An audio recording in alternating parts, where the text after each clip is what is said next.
Hello, and welcome to daNews with Bill and Millie. First bit of news. Yeah.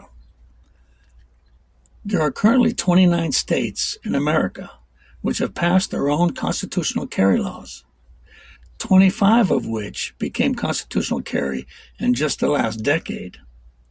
Senator Mike Lee, Republican from Utah, has introduced legislation, Senate Bill 4013, named the Real Constitutional Carry for All Americans Act. It's the first and only bill in the United States Senate to fully ensure the right to carry is recognized nationwide without permits, fees, or bureaucratic barriers. Isn't that amazing? They can charge a fee for you to have your constitutional right. A companion bill, H.R. 645, was filed by Representative Thomas Massey. I like that guy. Republican from Kentucky in the U.S. House of Representatives last year, providing a two-pronged approach in Congress. Let's hope these bills pass and Americans can have their God-endowed right that's guaranteed to us under the Constitution.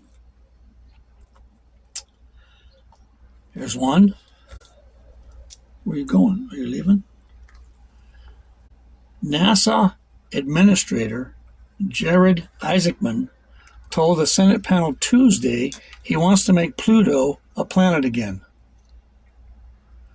The International Astronomical Union demoted Pluto in 2006, ruling that planets must clear their orbits of other objects.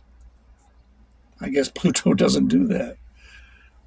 Clyde Tombaugh discovered the icy world in 1930 from Lowell Observatory in Arizona.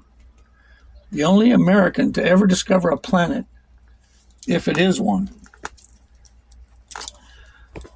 The Federal Reserve on Wednesday held rates steady at 3.5% to 3.75%. Of course, that's the rate the banks can borrow money from the Fed. We borrow money from the banks at a much higher rate. Investigators determined that Secret Service officer, you're not supposed to be on the table, get down. I'm paying attention to that, not you. Investigators determined that Secret Service officer wounded at Saturday's White House Correspondents' Dinner shooting was struck by gunfire from suspect Cole Allen and not friendly fire. Now, I was wondering about that. I heard they got 5 shots off at this guy, and they missed all 5. He, Cole Allen, was wounded from the takedown, but not from a bullet. President Trump said he'd be making government files on UFOs public in the near future. Quote, "We're going to be releasing a lot of things from that. I think some of it's going to be very interesting to people." So what does that mean? In the near future means nothing. That's ambiguous. And it's going to be interesting means nothing. So he's really saying nothing right now. You don't want to eat that. No. Okay, the war so far, she likes playing bite the hand. That's the hand that feeds you. Yeah. War so far has cost $25 billion. $25 billion. That's 1,000 million times 25.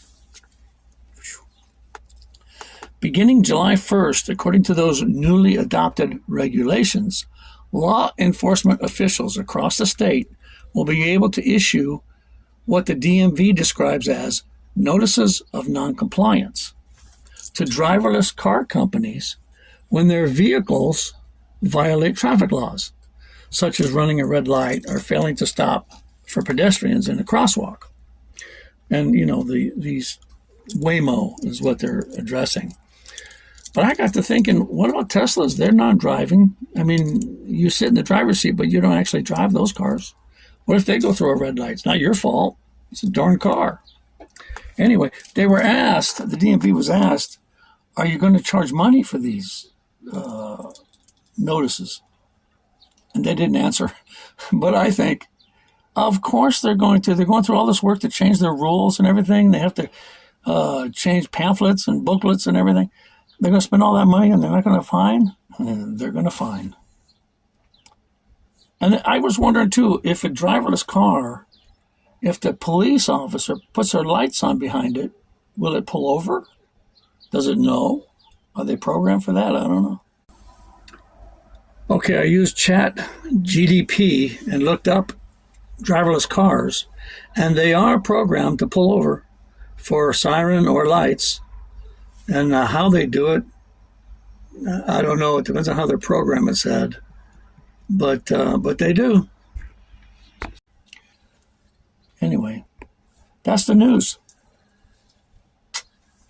I'm hoping everybody has a wonderful day today. You know, there's a problem, I guess it's a problem, with homeless people sleeping in their cars. You'd think a society would allow someone to sleep in their car. Come on. As long as they're not like in front of your house or something, if they're in some kind of commercial district or something, let them sleep in their car. Jeez. The economy's, we got to make some kind of provisions for the economy. More and more people are living in their vehicles. Anyway, but I understand, you know, a lot of these people get these RVs, these old RVs. They won't drive. They're parked somewhere and they have their tarps out and canopies and barbecues out and everything. You can't do that. Homeless people, if you want to be able to live out of your vehicle, you're going to have to be vehicle dwellers. You can't be like it's your home. You can't do that.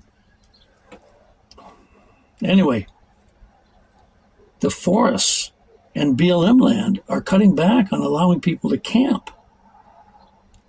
And they're making rules, too, that you can't camp, you can't sleep in your vehicle. There's no law that says you can't sleep in your vehicle. But they're saying you can't camp.